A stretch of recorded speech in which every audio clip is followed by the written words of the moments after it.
Plunging straight into the action of Injebreck climb, the first thing to say is that this video covers pretty much the Injebreck Strava segment, and I'll put a link up to that here. It doesn't cover the 100 climbs Injebreck segment, and the reason that I've done it this way is because the first bit, if you do the 100 climbs version, is really quite boring. So there's a lot of you are climbing, but barely. There's a lot of just basically fairly flat road. Don't let that fool you if you're riding Injebreck Hill, because it could lull you into a false sense of security, because Injebreck's quite a vicious climb. If you're riding the Gran Fondo Isle of Man, it's going to be one of the things that's of great interest to you. This particular ride that I've shown you here, I was doing a few days after the Gran Fondo, and I'd ridden the Medio Fondo myself, because I'm now of an age where I'm deemed not capable of riding the Gran Fondo. It's not far from the truth. I wanted to do the complete thing. So this is it. So broadly, this is about where the Strava segment starts. You're just about on it now, I think. This is about it. Pete Kenyuk holds the KOM for it, and I think his time is about 6 minutes. And how he did that, I don't know. My best time is rather better than the time I do up here today, because basically I was very tired when I did this. But on this particular day I did it in 10 minutes 20, the Injebreck segment. So early on in the climb, you've got this hairpin down at the bottom. You can't see much in front of you at that point. Go around it wide if you can. You usually can, because there's not very much traffic on this climb, luckily. You will just occasionally meet something in just the wrong place, but going around it wide does take a lot of the sting out of that. There's still enough sting in it, believe me. I haven't put gradient on the metrics for this particular ride, because the Garmin was reporting stupid gradients. Garmin had done something weird with their software engineering on it, and so it's just bonkers. But broadly, when you get to the cattle grid just up here, somebody with a great sense of humour decided that they'd put a cattle grid on this climb right on the steepest bit, and I think the organisers for the Gran Fondo say that it's 27% here. I'm not completely sure about that. It's certainly 20% or more. It's plenty steep enough, trust me. So as you're approaching this bit, you can just sort of see this cattle grid up in front of you, and you're already really struggling. I mean, the video flattens rides out, as you probably know if you've watched a few cycling videos. Trust me, it's very, very steep, and you're struggling anyway. You can probably see what my speed is and what my power is here. That's about 6 or 7 watts per kilo I'm doing there. And then you've got that cattle grid, so you have to give this huge lunge at the cattle grid to get yourself over it. And then you've got to still keep the power going, because trust me, it's also still very steep at this point as well. You can see those fence posts there. That gives you a bit of an idea of how steep the gradient is, actually. They're a pretty good marker. And it doesn't really ease off. It just carries on at that gradient. So you can see how I'm kind of zigzagging. I'm taking advantage of the fact that there's no traffic on the road, and no sheep, because you do just occasionally get sheep up here. And I'm just trying to sort of flatten the gradient out as much as I can. But as you can see, I'm struggling to hold 10 kilometres an hour, and I'm holding a reasonable power. I mean, my legs were completely shot this particular day. Getting over the cattle grid, I was obviously knocking out over 400 watts. If you want to beat Kenyuk's time, you're going to have to hold that power the whole way up. Good luck with that. And that's somebody who's pretty light as well. To give you some idea, I weigh 60 kilos, or at least I weighed 60 kilos when I was doing this ride. Put on a bit of weight since then. I left it a few weeks before I recorded this. As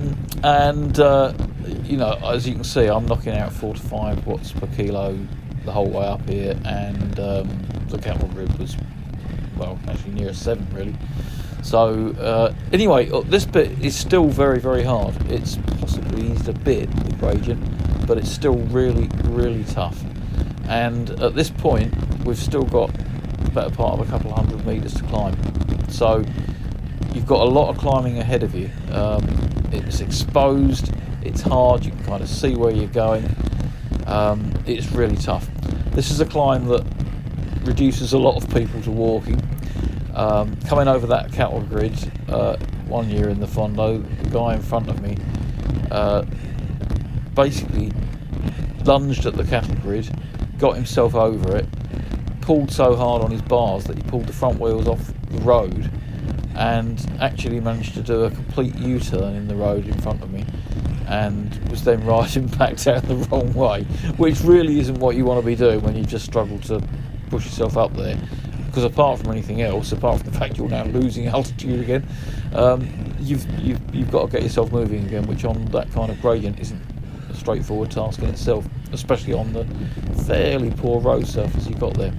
So, you know, this is a really, really tough climb. The first year I ever rode the Fondo, I did it really as a social ride with some friends that I'd just met up with the previous day, and I didn't try and push it at all that year. And the whole way round, Carrie, one of the friends that I'd made, was giving me a commentary about what to expect on the ride, and she referred continually to Injebreck, to save something in your legs for Injebreck. And when we got to the bit in West Baldwin where the 100 best climbs segment starts, she said, this isn't really the start of the climb, you know, don't let this fool you, as I was saying before, and she was dead right. I've ridden a lot of climbs in my time. I love climbing. I'm lightweight. I've always been a climber basically, and I've ridden a lot of the best climbs in the UK, and I've not met many that are as brutal as this one. There's plenty that are longer. The Isle of Man doesn't have any really high climbs because simply it doesn't go up that high. They're high enough, but you know, they don't compare with some others. But it is really brutal. It's got some very, very steep sections in it, some bits where you've got the hairpins, where you've got the poor road surface, and it's tough. Anyway, by the time you get to here, you're now starting to get to a point where the end is sort of in sight. So as you can see, our altitude's now up past 300 metres, so we are at least getting into the last 100 metres or so of climbing, and so it's not too bad.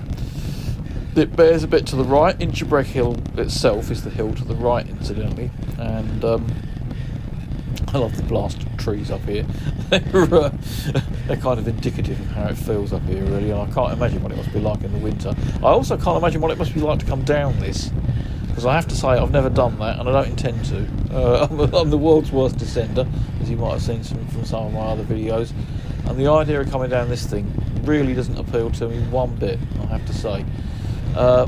Both gradient and surface, but anyway, as you can see, we're sort of flattening out onto the heath with Injebreck Hill to our right, and very soon we'll be on a bit of a plateau where we're sort of approaching Gran, and it's a junction on both the Gran and the Medio Fondos, I have to say, come up to this junction from different directions at different points in the ride, and so it's a bit of road you're going to know pretty well certainly if you're riding the Gran Fondo. You're going to keep on coming through it.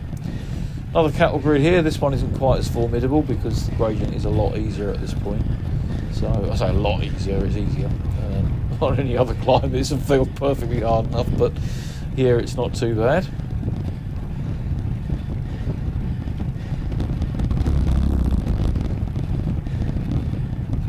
There's very often running water at the top here. I actually had two videos of Injebreck. This particular day, I was riding around the Gran Fondo route with fairly tired legs at the end of a long stay in the Isle of Man, which I'd done both the time trial and the Medio Fondo itself. And I also had an earlier video that I'd taken, which was taken on a very different sort of day when there was cloud hanging low over the hills, and it looked quite dramatic once you got to this point because you got the cloud on the same level as the top of the mountain basically, so you were sort of drifting into it. But there was an awful lot of water up here. There was a lot of water splashing around over the camera, and I just thought you'd like to see the sunshine, really. It does look a bit prettier this particular day.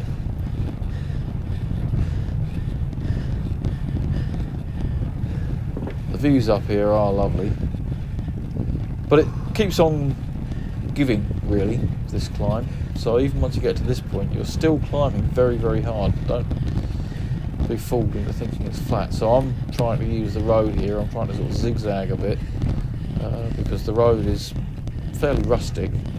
Depending on which side you're on, the gradient can be a bit different, really. So I'm trying to take advantage of it as far as I can. And as you'll see, there's not a lot of traffic until there. Just at the wrong moment, I met that car and had to check my turn across the road. But that's now pretty close to being it, as far as elevation's concerned. We're getting there now. So I think I'll actually top out on 400 metres officially on this one. You do still climb up further. So as you'll see from my gradient chart, and that shows my whole ride, and it's not indicative of the Gran Fondo incidentally, because although I did the whole route, I started in a slightly different place. I started very close to the bottom of the Drewdale climb, so don't think that that's going to be exactly as it will appear. You will have a flat section at the start of the Gran Fondo if you're riding the Gran Fondo. But what you can see from that gradient chart is that I'm on the top of a little peak here, pretty much valley next to Injebreck Hill, and I've then got a short descent down to Brandywell, which you'll see in just a second. That's where I finish this video. But after that, you do a right turn and you head up towards the mountain road. If you have a look at my Medio Fondo video, you'll see that section of road. It's on there. So if you do want that, then you have got it. It's a fairly benign bit of road compared to this one. It still climbs up quite a long way, as you can see, which possibly isn't what you're really hoping for when you've just done Injebreck. But it's nothing in terms of the gradient. It's just a long, steady slog, basically. That stretch suits me a lot better, I have to say. You've just got this short descent first, little bit twisty, a little bit dodgy road surface, but nothing very much. It's down to the slightly weird junction at Brandywell. Cattle Grease. So I hope that's been useful for you. It's a lovely climb. As soon as I arrived on the Isle of Man for what turned out to be a 3-week stay this time, the first thing I did was to try and get up Injebreck, and I failed the first time because the weather was just too inclement. Didn't fancy that. But it's a climb that I'll always keep on coming back to. I love it. It's traffic free. It's a real challenge. It takes you up onto one of the most beautiful spots on the Isle of Man, although there are other routes available if you don't fancy this one. But it is really brutal. It's a brutal climb. It's a word I keep on using, but trust me, it is. It's really hard, and it's especially hard when you hit it at 100 kilometres into the Gran Fondo. You've already had some very tough roads, and then you hit this. It's hard. Anyway, I hope you get to ride it, and I hope you enjoy it.